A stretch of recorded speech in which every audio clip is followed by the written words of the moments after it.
بسم اللہ الرحمن الرحیم۔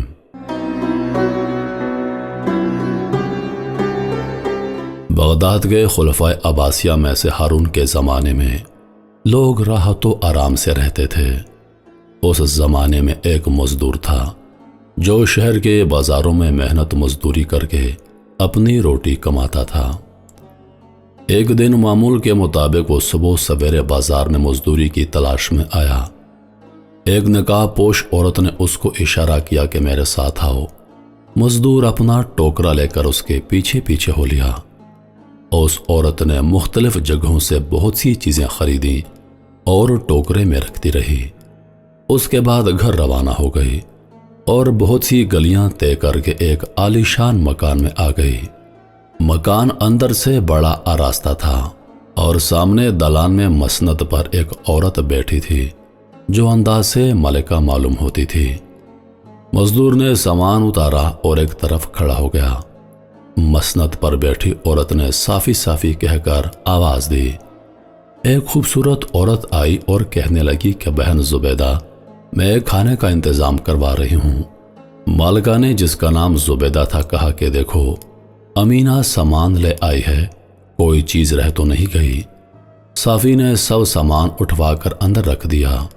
اس کے بعد زبیدہ نے مزدور کے ہاتھوں میں 2 دینار دیے۔ مزدور اپنی اجرت پا کر بہت خوش ہوا، لیکن اس کے ساتھ حیران بھی ہو گیا کہ اس گھر میں عورتیں ہی عورتیں ہیں اور کوئی مرد نہیں۔ مزدوری ملنے کے بعد بھی مزدور کھڑا رہا تو زبیدہ نے کہا کہ آپ کھڑے کیوں ہیں، جاتے کیوں نہیں؟ مزدور نے کہا گستاخی معاف، ایک عرض کرنا چاہتا ہوں۔ زبیدہ نے تعجب سے اس کی طرف دیکھا اور پوچھا کیا چاہتے ہو؟ مزدور نے کہا کہ اتنا بڑا مکان، یہ ساز و سامان، لیکن مرد کوئی نظر نہیں آ رہا، نہ مالک نہ غلام، حتیٰ کہ بازار سے سامان لانے والی بھی ایک عورت ہے، اس کا سبب کیا ہے؟ مزدور کے سوال پر سب ہنس پڑی۔ زبیدہ نے کہا کہ یہ ایک راز ہے اور ہم اپنا راز ہر ایک پر ظاہر نہیں کرتے۔ مزدور نے دست بستہ عرض کیا کہ محترم خاتون، میں نہ تو جاہل ہوں اور نہ اتنا کم ظرف کہ اگر کوئی راز معلوم ہو جائے تو اسے میں ظاہر کر دوں۔ زبیدہ اور زیادہ ہنسی اور کہنے لگی، اچھا اگر تم دیکھنا چاہتے ہو تو اس شرط پر ٹھہر سکتے ہو کہ جو کچھ دیکھو اس کے بارے میں سوال مت کرنا۔ مزدور نے منظور کر لیا اور تمام دن وہاں رہا، لیکن کوئی خاص بات نظر نہیں آئی اور وہ اور زیادہ حیران ہو گیا۔ بعد مغرب دسترخوان چنا گیا، سب نے مل کر کھانا کھایا۔ اس کے بعد شراب کا دور چلنے لگا اور جب سرور جم گیا، ان تینوں عورتوں نے، زبیدہ، صافی، امینہ نے باری باری گانا اور دف بجانا شروع کیا، یہاں تک کہ کافی رات گزر گئی۔ اس وقت زبیدہ نے کہا، اس اجنبی شخص کو رخصت چاہیے۔ امینہ اور صافی ابھی جواب نہ دے پائی تھیں کہ دروازے پر دستک ہوئی۔ امینہ نے دروازہ کھول کر دیکھا اور زبیدہ سے آ کر کہا، باہر 3 قلندر کھڑے ہیں اور رات گزارنے کی جگہ چاہتے ہیں۔ زبیدہ نے کہا کہ اگر وہ اس شرط پر آمادہ ہوں کہ وہ یہاں سے کسی معاملے میں مداخلت نہیں کریں گے تو بلا لو۔ چنانچہ امینہ نے یہی بات قلندروں سے کہہ دی، وہ راضی ہو گئے اور امینہ نے لا کر انہیں بھی بٹھا دیا اور جو کچھ موجود تھا کھانے کو پیش کیا۔ پھر سب آپس میں مذاق کرنے لگیں، ایک مزدور اور 3 قلندر آج ہمارے مہمان ہیں، خوب دل لگے گا۔ اب پھر گانا بجانا شروع ہو گیا۔ اس دوران میں پھر دروازے پر دستک ہوئی۔ امینہ نے اٹھ کر دیکھا 3 شریف سوداگر کھڑے ہیں اور رات گزارنے کی اجازت چاہتے ہیں۔ دراصل یہ تینوں وقت کے بادشاہ، اس کا غلام اور اس کا وزیر تھے، جو رات کو لباس تبدیل کر کے پھرتے تھے تاکہ رعایا کی اچھی بری حالات معلوم کر سکیں۔ وہ اس وقت گانا بجانے کی آواز سن کر دریافت کرنے کے لیے اس گھر میں آ گئے تھے۔ امینہ نے آ کر زبیدہ کو حال سنایا تو زبیدہ نے شرط رکھی۔ وہ شرط کو منظور کر کے اندر آ گئے کہ جو کچھ دیکھیں گے اس کے بعد کچھ دریافت نہ کریں گے۔ اس وقت زبیدہ نے سوال کیا کہ آپ کا کیسے آنا ہوا؟ بادشاہ کے وزیر نے آگے بڑھ کر جواب دیا کہ ہم موصل کے سوداگر ہیں، ایک دعوت میں گئے تھے، وہاں پر دیر ہو گئی۔ اب اگر کاروان سرا کی طرف جاتے ہیں تو راستے میں متحسب پوچھ گچھ کریں گے، یہی سوچتے ہوئے جا رہے تھے کہ یہاں سے آوازیں آئیں۔ ہم سمجھے اہل خانہ بیدار ہیں، شاید رات رہنے کی اجازت دے دیں۔ اسی امید پر دستک دی اور خدا کا شکر ہے کہ آپ نے ہماری درخواست کو منظور کر لیا۔ امینہ اور صافی نے شراب پیش کی، لیکن انہوں نے عذر کیا اور ایک طرف خاموشی سے بیٹھ گئے۔ باقی لوگ برابر مہنوشی کرتے رہے۔ تینوں عورتوں نے جب دیکھا کہ یہ لوگ آرام کریں گے تو وہ اٹھ کر باہر حوض پر بیٹھ گئیں۔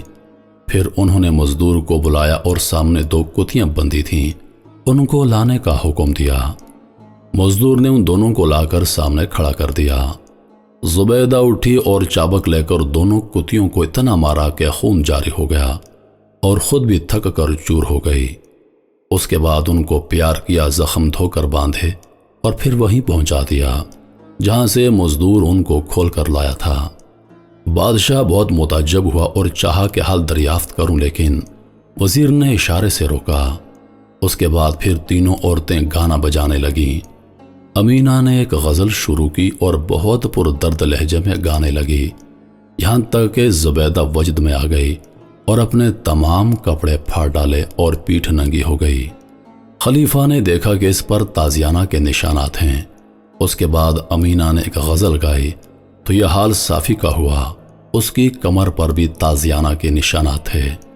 بادشاہ اور بھی حیران ہو گیا کہ ماجرا کیا ہے۔ وزیر نے کہا کہ صبح تک صبر فرمائیے، وعدہ خلافی مناسب نہیں، کل دربار میں طلب کر کے سب حال دریافت فرمائیے گا۔ اتنے میں تینوں قلندر بولے، اس عجیب منظر کو دیکھنے سے تو بہتر ہے کہ رات کسی جنگل میں گزار لیتے۔ بادشاہ نے ان سے پوچھا کہ کیا تم اہل خانہ نہیں ہو؟ قلندر بولے کہ نہیں۔ خلیفہ نے سوچا کہ شاید وہ مالک خانہ ہوگا جو کتیوں کو لایا تھا، چنانچہ اس کو بلا کر دریافت کیا۔ وہ کہنے لگا، میں آپ ہی کی طرح ایک اجنبی ہوں۔ بادشاہ کا تجسس اتنا بڑھ گیا تھا کہ اس میں ضبط کی طاقت نہ رہی، چنانچہ اس نے مزدور سے کہا کہ تم دریافت حال کرو۔ مزدور زبیدہ کی طرف متوجہ ہوا اور کہنے لگا، یہ سب لوگ بے حد حیران ہیں کہ آپ نے کتیوں کو اتنا کیوں مارا اور پھر پیار کیا، اور آپ کی ہمشیرہ کی جسم پر تازیانوں کے نشانات کیسے ہیں، اور اشعار سن کر آپ اس قدر بے قرار کیوں ہو گئیں؟ زبیدہ نے سب کو مخاطب کر کے پوچھا، یہ مزدور جو کچھ کہہ رہا تھا صحیح ہے کہ آپ ہمارا حال دریافت کرنا چاہتے ہیں؟ سب نے ایک زبان ہو کر کہا، بے شک ہم سب اصل راز معلوم کرنے کے مشتاق ہیں۔ لیکن وزیر خاموش رہا۔ زبیدہ نے ان کی طرف غضبناک نگاہوں سے دیکھا، پھر بولی، تم لوگوں نے اپنا عہد توڑ دیا اور شریف آدمی اس کو پسند نہیں کرتا کہ عہد شکنی کرے، اب اس کی سزا بھگتو۔ یہ کہہ کر اس نے زور سے زمین پر پیر مارا۔ فوراً برابر کے کمرے سے 7 ننگی برہنہ تلواریں لیے ہوئے نکلے اور سب کی مشقیں باندھی۔ پھر زبیدہ ان لوگوں کی طرف متوجہ ہوئی اور کہنے لگی کہ تم لوگوں کو سزا دینے سے پہلے میں چاہتی ہوں کہ تمہارے حالات معلوم کر لوں۔ قلندروں سے پوچھا کہ آپ آپس میں بھائی ہو اور کیا سبب ہے کہ تم تینوں ایک چشم ہو؟ اے محترم خاتون، میں اسی بغداد کا رہنے والا ہوں اور مزدوری کر کے اپنا پیٹ پالتا ہوں۔ آج صبح آپ کی ہمشیرہ نے بازار سے کچھ سامان خریدا اور میرے سر پر رکھوا کر یہاں لائیں، باقی حال آپ کے سامنے گزر چکا ہے۔ زبیدہ نے یہ سن کر حکم دیا، اچھا تو فوراً یہاں سے نکل جاؤ۔ مزدور ہاتھ باندھ کر بولا کہ تعمیر ارشاد میں عذر نہیں، تاہم اتنی رعایت چاہتا ہوں کہ ان لوگوں کا حال سن لوں۔ قلندروں میں سے قلندر آگے بڑھا اور اپنا حال یوں بیان کرنا شروع کر دیا، میں ایک بادشاہ کا لڑکا ہوں، میرے چچا بھی ایک علاقے کے حاکم تھے۔ مجھے چچا کے یہاں جانے کا بہت کم اتفاق ہوا تھا، مگر ایک مرتبہ میں اپنے والد سے اجازت لے کر چچا کے یہاں گیا۔ وہاں میرے چچا زاد بھائی نے بہت آؤ بھگت کی، وہ میرا ہم عمر تھا۔ چند روز ہم بے تکلف دوست بن گئے۔ ایک روز میرا بھائی کہنے لگا کہ مجھے تم سے ایک ضروری کام ہے، اگر تم قسم کھاؤ کہ کسی سے ظاہر نہیں کرو گے تو میں تم سے کہوں گا۔ میں چونکہ اس سے کافی مانوس ہو چکا تھا، اس لیے بے تکلف قسم کھائی۔ وہ کہنے لگا، تم یہیں پر ٹھہرو، میں ابھی آتا ہوں۔ تھوڑی دیر میں وہ نوجوان ایک حسین لڑکی کو ساتھ لیے ہوئے آیا اور مجھ سے کہنے لگا کہ اس کو فلاں باغ میں لے چلو اور میں ابھی آتا ہوں۔ میں لڑکی کو لے کر باغ میں پہنچ گیا، جہاں اس نے کہا تھا۔ کچھ دیر بعد وہ ایک ٹوکری میں کھانا اور سراہی میں پانی لے کر آ گیا۔ پھر اس نے ایک جگہ سے زمین کھودنی شروع کی۔ کچھ کھدائی کے بعد ایک دروازہ نمودار ہوا۔ میرا چچیرا بھائی وہ لڑکی اپنے سامان کے ساتھ اندر چلے گئے اور فوراً دروازہ بند کر لیا۔ مجھ سے کہا کہ مٹی ڈال کر اوپر سے برابر کر دو۔ میں نے آوازیں بھی دی، لیکن انہوں نے کوئی جواب نہ دیا۔ میں اپنی قسم سے مجبور تھا، مٹی برابر کر کے واپس چلا گیا، لیکن طبیعت پریشان تھی۔ چچا باہر شکار کھیلنے گئے تھے۔ میں نے ان کی واپسی کا انتظار نہیں کیا اور شکارگاہی میں ان کو اطلاع کر کے خود اپنے وطن واپس چلا آیا۔ میں جب شہر کے قریب پہنچا تو معلوم ہوا کہ میرے والد کا انتقال ہو چکا ہے اور نمک حرام وزیر نے ملک پر قبضہ کر لیا ہے۔ جیسے ہی شہر میں داخل ہوا، سپاہیوں نے مجھے گرفتار کر لیا اور نمک حرام وزیر کے پاس لے گئے۔ وزیر مجھ سے پہلے ہی بہت ناراض تھا، کیونکہ ایک بار بچپن میں میرے ہاتھ سے اس کی آنکھ میں غلے لگ گئی تھی، جس سے اس کی ایک آنکھ ضائع ہو گئی۔ اب اس کو انتقام کا موقع مل گیا۔ مجھے دیکھتے ہی وہ غصے میں بھر گیا اور میری آنکھ میں انگلی ڈال کر میری آنکھ باہر نکال لی۔ پھر ایک شخص کو حکم دیا کہ اس کو لے جا کر قتل کر دو۔ وہ شخص میرے باپ کا وفادار تھا۔ شہر سے باہر جا کر اس نے مجھے چھوڑ دیا اور کہہ دیا کہ آپ ادھر مت آئیے گا، ورنہ میری اور آپ کی زندگی کی خیر نہیں۔ میں وہاں سے بھاگ کر چچا کے پاس آیا اور سب حال سنایا۔ چچا اپنے لڑکے کی گمشدگی سے پہلے ہی پریشان تھے۔ میری طبیعت دیکھ کر اور مغموم ہو گئے۔ اس وقت میں نے یہ مناسب سمجھا کہ انہیں ان کے بیٹے کا اصل قصہ سنا دوں تاکہ ان کو تسلی ہو۔ چنانچہ میں نے اپنی قسم توڑ دی اور سب واقعہ چچا سے بیان کر دیا۔ چچا اسی وقت باغ میں گئے اور زمین کھود کر اس تہہ خانے میں داخل ہو گئے۔ وہاں جا کر کیا دیکھتے ہیں کہ میرا چچا زاد بھائی اور وہ لڑکی اہم آغوش لیے ہیں۔ قریب جا کر دیکھا تو وہ دونوں مردہ تھے۔ میرے چچا نے غصے کے عالم میں کہا، اچھا ہوا دونوں مر گئے، دنیا میں ہی ان کو سزا مل گئی اور قیامت کے روز بھی دوزخ میں جلایا جائے گا۔ اس کے بعد ہم وہاں سے چلے آئے۔ ابھی چند روز بھی آرام سے نہ رہنے پائے تھے کہ وہی نمک حرام وزیر فوج جمع کر کے میرے چچا کے ملک پر بھی چڑھ آیا۔ ہمارے پاس ساز و سامان بہت کم تھا، فوج بھی زیادہ نہ تھی، اس لیے ہم کو شکست ہو گئی۔ میرے چچا بھی لڑائی میں کام آ گئے۔ مجبوراً مجھے وہاں سے نکلنا پڑا۔ اب دنیا میں کوئی ٹھکانہ نہ تھا۔ میں نے قلندرانہ فضا اختیار کر لی اور جگہ جگہ پھرنے لگا۔ چنانچہ آج بغداد میں پہنچا تھا اور ان دونوں قلندروں سے بھی آج ملاقات ہو گئی۔ یہ قصہ سن کر زبیدہ نے اس کو چھوڑ دیا۔ وہ قلندر بھی ایک سمت کھڑا ہو گیا تاکہ باقی لوگوں کی داستان سن سکے۔ اب دوسرا قلندر اٹھا اور اس نے اپنا قصہ سنانا شروع کیا کہ میں ایک بادشاہ کا لڑکا ہوں۔ میرے والد نے میری تعلیم کے لیے ملک کے سب سے قابل اساتذہ مقرر کیے اور میں ان سے ہر قسم کے علم و فنون سیکھتا رہا۔ پر وہ جواہر میں میری قابلیت کی شہرت ہو گئی اور سب بادشاہ مجھے عزت کی نگاہ سے دیکھتے رہے۔ ایک بار ہندوستان کے ایک راجا نے مجھے اپنے ہاں مدعو کیا۔ میں کچھ آدمی ساتھ لے کر سفر پر روانہ ہو گیا اور راستے میں لٹیرے کے گروہ نے ہمیں گھیر لیا۔ آپس میں بڑی زوردار جنگ ہوئی۔ وہ ہم بہادری سے لڑے اور جم کر مقابلہ کیا، لیکن ہماری جماعت بہت کم تھی اور ڈاکوؤں کا گروہ بہت زیادہ تھا۔ میرے سب ملازم ایک ایک کر کے مارے گئے اور میں بھی زخموں سے چور ہو کر گر گیا۔ ڈاکوؤں نے ہمارا سب مال و اسباب لوٹ لیا اور مردہ سمجھ کر مجھے چھوڑ گئے۔ جب مجھے ہوش آیا تو اپنے زخم باندھ کر بمشکل چلا۔ راستے میں کوئی آبادی نہ ملی۔ مجبوراً درختوں کے پتے اور جنگلی پھل کھا کر گزارا کرتا رہا۔ اسی طرح گرتا پڑتا کئی روز کے بعد ایک شہر میں داخل ہوا۔ میں بازار سے گزر رہا تھا کہ ایک درزی نے میری خستہ حالی دیکھ کر مجھے اپنے پاس بلایا اور سب حال سنا اور کہنے لگا، تم میرے ساتھ رہو لیکن کسی سے اصلیت ظاہر مت کرنا، کیونکہ یہاں کا بادشاہ تمہارے والد کا دشمن ہے، کہیں تمہیں قید نہ کر لیا جائے۔ میں درزی کے گھر پر رہنے لگا۔ جب زخم اچھے ہو گئے تو میں نے سوچا کہ خود محنت کر کے گزارا کرنا چاہیے، دوسرے پر اپنا بوجھ ڈالنا مناسب نہیں۔ چنانچہ میں جنگل میں جاتا اور لکڑیاں کاٹ کر لاتا اور ان کو بازار میں فروخت کر دیتا۔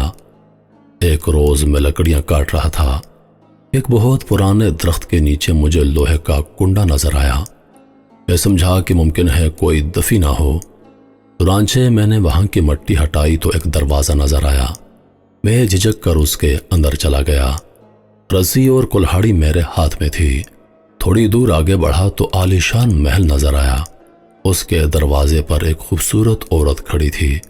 وہ مجھے دیکھ کر پوچھنے لگی، تم کون ہو اور یہاں کس طرح آئے ہو؟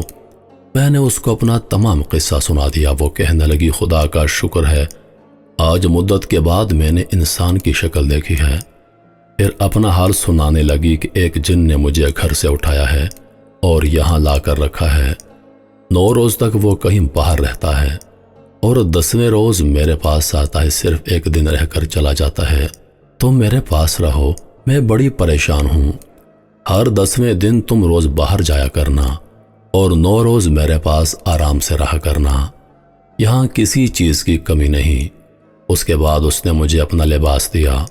میں نے غسل وغیرہ سے فراغت پا کر کپڑے پہنے اور عمدہ قسم کے پھل اور کھانے کھائے۔ غرض اسی طرح رہتے ہوئے مجھے 2-4 روز گزر گئے۔ 5ویں روز حسینہ کے سرہانے مجھے ایک آئینہ نظر آیا۔ میں نے دریافت کیا کہ یہ کیا ہے؟ اس نے کہا کہ یہ جادو کا آئینہ ہے۔ جب مجھے جن کو بلانا ہوتا ہے تو میں اسے ہاتھ لگاتی ہوں اور جن آ جاتا ہے۔ میں نے اپنے دل میں خیال کیا کہ اگر آئینے کو توڑ دیا جائے تو یقیناً وہ جن مر جائے گا، یا اس کو ایسا صدمہ ضرور پہنچے گا کہ وہ اس عورت پر قابو نہیں رکھ سکے گا اور ہم دونوں یہاں سے آزاد ہو جائیں گے۔ میں نے موقع پا کر اس طلسم کو توڑ دیا۔ عورت بولی، بہت برا ہوا، اب فوراً یہاں سے نکل جاؤ، جن آتا ہی ہوگا، وہ ہم دونوں کو زندہ نہیں چھوڑے گا۔ میں وہاں سے بھاگا، لیکن جلدی میں اپنی رسی اور کلہاڑی وہیں بھول گیا۔ اتنے میں جن آ گیا اور اس عورت سے پوچھنے لگا کہ کیا معاملہ ہے؟ وہ بولی، کچھ نہیں، نشے کی حالت میں یہ جادو میرے ہاتھ سے ٹوٹ گیا ہے۔ جن نے رسی اور کلہاڑی دیکھ کر غصے میں بھر کر پوچھا، یہ کہاں سے آئی ہے؟ عورت کہنے لگی، مجھے معلوم نہیں۔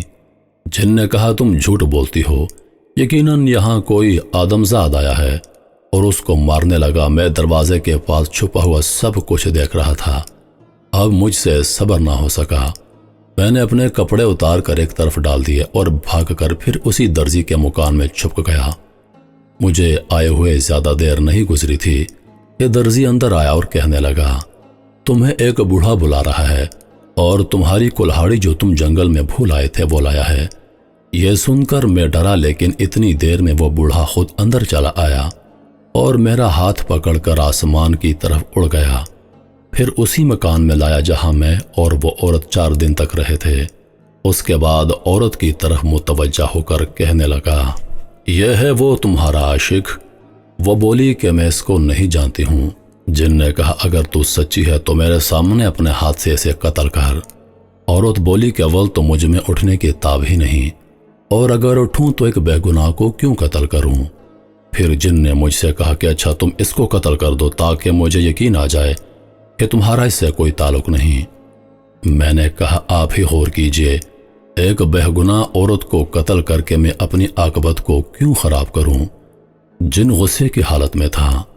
اس نے تلوار اٹھا کر پہلے تو اس عورت کے ہاتھ کاٹے اور پھر گردن اڑا دی اور مجھ سے کہنے لگا، کیونکہ تمہارا جرم مشتبہ ہے اس لیے تم کو قتل نہیں کرتا، جاؤ یہاں سے دفع ہو جاؤ۔ اس نے مجھ پر پھونک ماری۔ اچانک اندھیرا چھا گیا اور میں ایک شہر میں تھا جہاں میرا لباس پھٹا ہوا تھا۔ تب سے میری حالت قلندرانہ ہے اور آج ان دونوں بھائیوں سے ملاقات ہو گئی اور آپ کے گھر میں آنا ہوا۔ زبیدہ نے اس کی کہانی سن کر کہا کہ ٹھیک ہے، تمہاری بھی جان بخش دیتی ہوں، اب یہاں سے چلے جاؤ۔ اس نے کہا کہ محترم خاتون، میں باقی لوگوں کا قصہ سننا چاہتا ہوں، اس لیے ٹھہرنے کی اجازت چاہیے۔ زبیدہ نے اسے ٹھہرنے کی اجازت دے دی۔ اب تیسرے قلندر نے اپنا قصہ بیان کرنا شروع کر دیا۔ تیسرے قلندر نے اپنا قصہ بیان کرنا شروع کر دیا اور بولا کہ میں بھی ایک شہزادہ ہوں۔ مجھے سیر و سیاحت اور سمندر کے سفر کا بہت شوق تھا اور میں اکثر تفریح کے لیے جہاز پر سفر کیا کرتا تھا۔ ایک مرتبہ جہاز میں بیٹھ کر ایک جزیرہ دیکھنے جا رہا تھا کہ سمندری طوفان نے ہمیں گھیر لیا اور جہاز کپتان کے بس سے باہر ہو گیا۔ ہم موجوں کے رحم و کرم پر تھے کہ موجیں جہاں چاہیں لے جائیں۔ 10-12 روز سمندر میں بھٹکتے رہے لیکن کہیں کنارہ نظر نہ آیا۔ کپتان ستول پر چڑھ گیا اور چاروں طرف دیکھنے لگا۔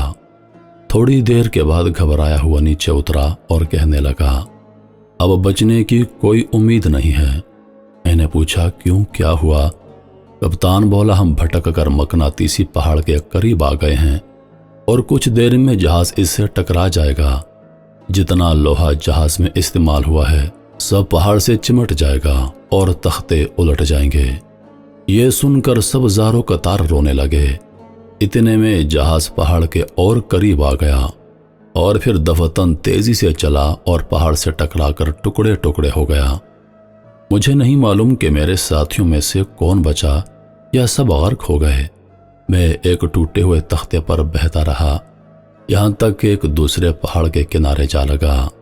میں نے خدا کا شکریہ ادا کیا اور تختہ چھوڑ کر پہاڑ پر چڑھ گیا۔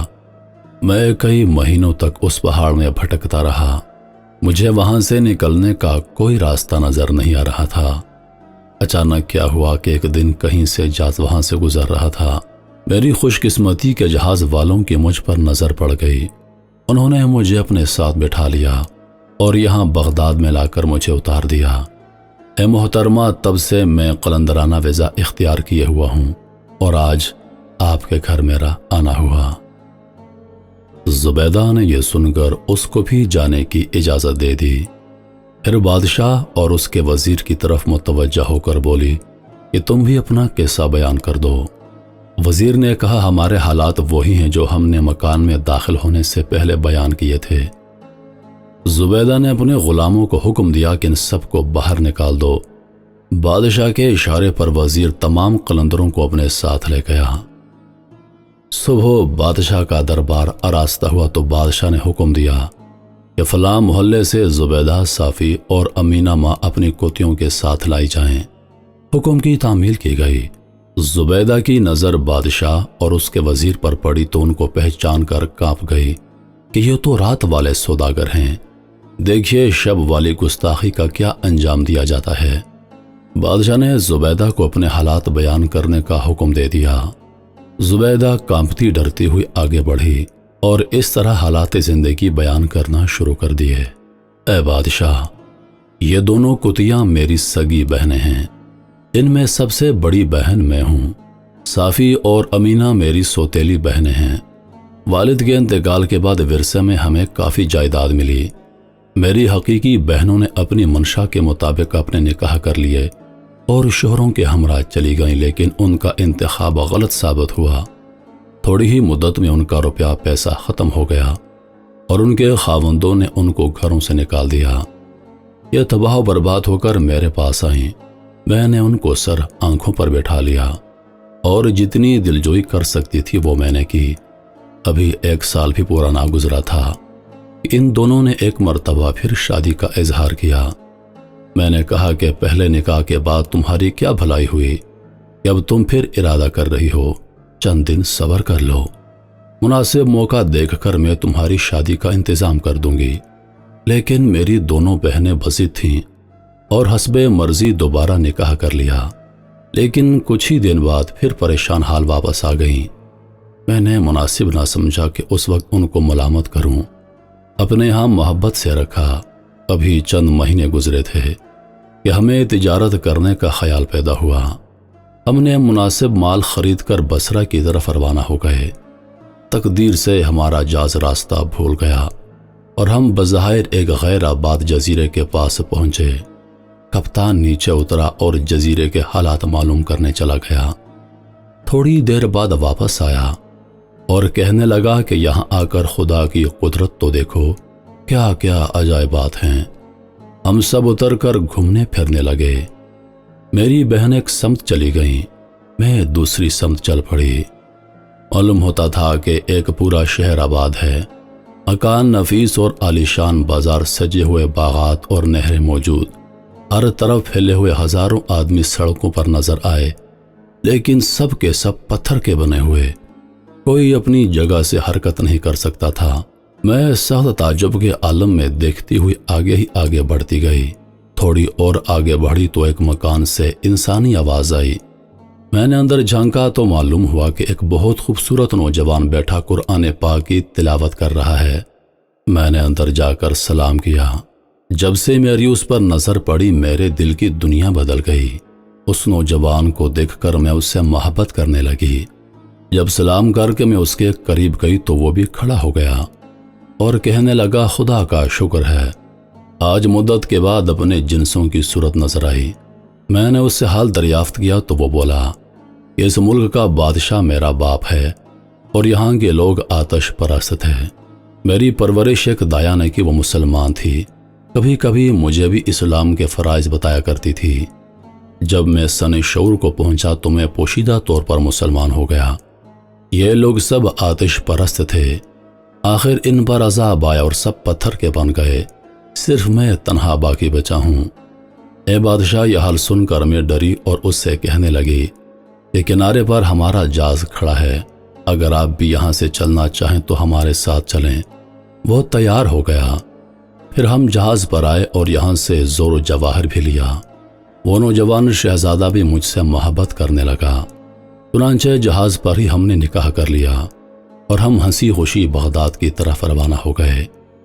ایک رات کو جب کہ موسم بہت سہانا تھا، میں اور میرا شوہر جہاز کے کنارے پر بیٹھے تھے، ان دونوں بہنوں نے ہمیں دھکا دے دیا اور ہمیں سمندر میں پھینک دیا۔ میرا شوہر تو اسی وقت غرق ہو گیا، لیکن میں ایک تختے کے سہارے صبح تک تیرتی رہی۔ آخر موجوں نے مجھے کسی جزیرے کے کنارے پر لا کر ڈال دیا۔ میں نے خدا کا شکریہ ادا کیا اور تیر کر خشکی پر آئی۔ کافی دنوں تک جنگلی پھل کھا کر گزارا کرتی رہی۔ ایک دن میں سو رہی تھی، ایک تیز سرسراہٹ کی آواز سن کر چونک پڑی۔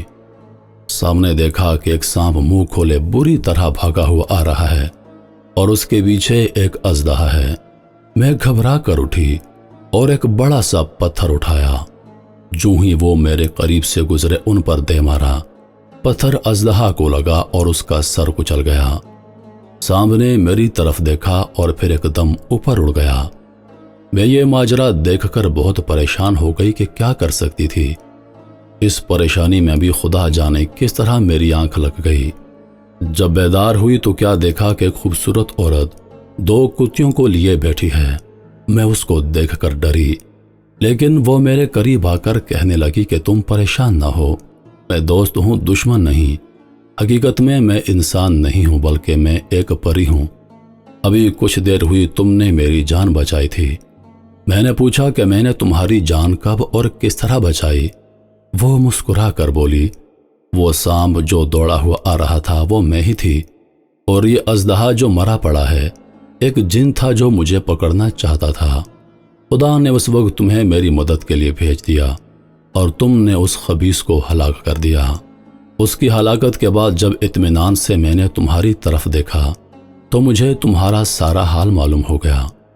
چنانچہ میں فوراً اڑ گئی اور تمہارے جہاز کو با احتیاط بغداد پہنچا کر کل مال و اسباب بھی تمہارے گھر رکھ آئی اور تمہاری غدار بہنوں کو بطور سزا کتیوں کی شکل میں تبدیل کر دیا ہے جو یہ حاضر ہیں۔ ان کا قصور ایسا نہیں کہ صرف اسی سزا پر کفایت کی جائے، بلکہ روزانہ ان کو 100 کوڑے مار دو ورنہ تم نقصان اٹھاؤ گے۔ پھر کہنے لگی کہ تم آنکھیں بند کر لو۔ اس نے مجھے اٹھایا اور پھر جو آنکھ کھلی تو خود کو اپنے مکان بغداد میں پایا۔ جاتے ہوئے اس نے مجھے اپنا بال دیا کہ اگر کبھی میری ضرورت ہو تو مجھے بلا سکتی ہو۔ اے بادشاہ، اس روز سے روزانہ میں ان کتیوں کو 200 کوڑے مارتی ہوں، لیکن پھر بہن ہونے کا خیال آتا ہے تو ان کو پیار کرتی ہوں۔ زبیدہ اپنا قصہ سنا کر ایک طرف کو بیٹھ گئی۔ بادشاہ نے تمام دربار کو متوجہ ہونے کا حکم دیا اور کہا، بادشاہ نے حکم دیا کہ ان لوگوں کو یہاں سے بحفاظت لے چلو اور بادشاہ نے گرج کر کہا، بے شک جو انسان کسی کے ساتھ زیادتی اور برائی کرتا ہے اس کی سزا اس کو اس دنیا میں ضرور ملتی ہے۔ محترم ناظرین، میں امید کرتا ہوں کہ ویڈیو آپ دوستوں کو پسند آئی ہوگی۔ ویڈیو کے آخر میں اپنی رائے کا اظہار ضرور کیجیے گا کہ الف لیلا کی یہ داستان آپ کو کیسی لگی۔ انہی لفظوں کے ساتھ میں اجازت چاہوں گا، اس امید کے ساتھ کہ سانسوں نے وفا کی، تو اگلی بار ایک اور ویڈیو لے کر آپ کی خدمت میں حاضر ہوں گا۔ تب تک کے لیے خدا حافظ۔ اللہ پاک آپ سب کا حافظ و نگہبان۔ ہنستے رہیے اور ہمیشہ مسکراتے رہیے۔